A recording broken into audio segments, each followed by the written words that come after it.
Imagine walking into your home, closing the door behind you, and instead of feeling a sense of relief, you feel this heavy, invisible weight pressing down on your chest. You look around. Every single object represents a decision you made, the subscription services you don't use, but keep paying for. The clothes hanging in your closet, with the tags still on them. The upgraded car sitting in the driveway that forces you to say yes to overtime. At a job that drains your soul. We've been conditioned to believe that security is built by accumulation. More assets, more accounts, more side hustles, more stuff. But what if the sheer volume of choices we're forced to make every day is the exact thing keeping us on the brink of a financial breakdown? What if actual stability isn't about building a massive fortress of things, but about stripping away the noise until only what truly matters is left standing? See, we have completely misunderstood what it means to be financially stable. Open up almost any personal finance video or book, and the prescription is always addition. You need to add a side hustle. You need to add an index fund. You need to add a complex tracking spreadsheet with 42 distinct categories for your spending. We treat our financial lives like an engineering project that requires constant, high-stakes maintenance. But human beings aren't built for that. When your money system becomes too complex, your brain does exactly what it's wired to do when it's overwhelmed. It shuts down. You stop checking the bank account. You ignore the credit card statements. You make impulse purchases just to get a temporary hit of control in a life that feels completely chaotic. The struggle you're feeling right now isn't a lack of discipline. It's because you are trying to manage a system that is simply too loud for the human mind to handle. We don't need more rules to memorize. We need fewer things to care about. Let's look at how we actually got here. Every single day, you are targeted by some of the most sophisticated psychological machinery ever created. Algorithms engineered by brilliant minds with one specific goal: to convince you that your current life is slightly inadequate and that the solution is just one click away. Psychologists call this the hedonic treadmill. You hit a new income level, or you buy that item you thought would finally make you feel secure. For a week, maybe a month, it works. The baseline shifts, but very quickly, that new luxury becomes the ordinary. The car that felt incredible 3 years ago, now it's just the vehicle you sit in during traffic. The apartment with the extra bedroom, just more space. You have to clean on weekends to get that same feeling of progress. You have to run faster. You have to buy the next tier up. But here is the simple math. The consumer economy desperately wants you to ignore every single thing you own and every single financial obligation you take on demands two things from you: your money today and your attention tomorrow. Think about the psychological cost of ownership. When you buy a house that stretches your budget to its absolute limit, you didn't just buy a place to sleep. You bought a decade of low-level anxiety. Every time the wind blows hard, you're wondering if the roof is going to leak.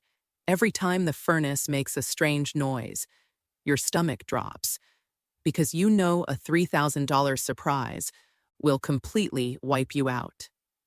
You don't own your property anymore. Your property owns your peace of mind. And the exact same thing happens with the smaller things. The premium gym membership you feel guilty about not using. The financing plan on a sofa that ties up $50 a month for the next 2 years. Each of these is a tiny thread wrapped around your wrists. One thread doesn't restrict your movement, but 50 threads? You are completely paralyzed. You can't take a career risk. You can't walk away from a toxic boss. You can't take 2 months off to take care of a sick family member, because the machine of your lifestyle requires constant, uninterrupted fueling. True financial stability isn't a number in a bank account. It's a ratio. It's the ratio between how much you actually need to survive happily and how much freedom you have to walk away from things that hurt you. When you adopt a minimalist approach to money, you aren't depriving yourself. That is the biggest misconception out there. People hear the word minimalism and they picture a cold, empty room with a single chair and a diet of plain rice and beans. That's not minimalism. That's performative deprivation. True minimalism is the intentional promotion of the things we value most and the aggressive removal of everything that distracts us from them. When you apply that to money, it means designing a system so simple, so lean, that it requires almost zero willpower to maintain. It means looking at your financial life and realizing that stability doesn't come from managing chaos perfectly. It comes from eliminating the chaos entirely. This brings us to a fundamental turning point. We have to stop measuring our wealth by what we can display and start measuring it by what we can ignore. Think about the sheer relief of that shift. Imagine looking at a luxury item, a massive house, or a brand new car, and instead of feeling a pang of envy or trying to figure out how you can afford it, you feel absolutely nothing because you realize that the cost of that item isn't just the price tag. The real cost is the chunks of your life you have to trade away to buy it, the hours you have to spend maintaining it, and the freedom you forfeit to keep it. When you make this shift, your entire relationship with work changes. You no longer see your job as a mechanism to fund an escalating lifestyle. You see your income as a tool to buy back your time. Money becomes a shield against adversity rather than a scorecard to show off to people you don't even like. You begin to value empty space on your calendar more than luxury goods in your closet. You start prioritizing the feeling of a quiet evening with zero financial worries over the temporary high of an expensive night out that you'll be paying off for weeks. So, how do we actually live this out? How do we build a minimalist financial life that keeps us permanently stable without making us feel like we're living in a monastery? It starts with a few deeply grounding, unshakable principles that you run every single decision through. Rule number 1, establish a single, sacred account for your fixed expenses. Most people have money leaking out of a dozen different places. They're running 3 different credit cards, a couple of random checking accounts, and automatic bills hitting at different times of the month. It's a logistical nightmare. A minimalist approach says you have one account where your fixed survival costs live, your rent or mortgage, your basic groceries, your utilities, your insurance. You calculate that exact number, down to the penny, every single month. That precise amount is automatically deposited into that account, and your bills are paid directly from it. You never, ever touch that card for a casual purchase. It is a closed system. By isolating your survival costs, you instantly eliminate the daily cognitive load of wondering if you can cover the electric bill. You know it's covered because that account is a fortress. Rule number 2, the one in, one out rule for lifestyle assets. If you want to buy something new, that requires physical space or ongoing maintenance, whether it's a new tech gadget, a jacket, or a piece of kitchen equipment. You must choose something of equal weight in your life to let go of. If you aren't willing to part with something you already own to make room for the new item, then you don't actually want the new item enough to justify the cost. This single rule absolutely destroys impulse spending. Why? Because it forces you to confront the reality of clutter and responsibility before you hand over your credit card. It turns spending from a mindless reflex into a conscious trade. Rule number 3, Automate your savings to the point of invisibility. Do not wait until the end of the month to see what's left over, to save or invest. There will never be anything left over because human behavior expands to fill available resources.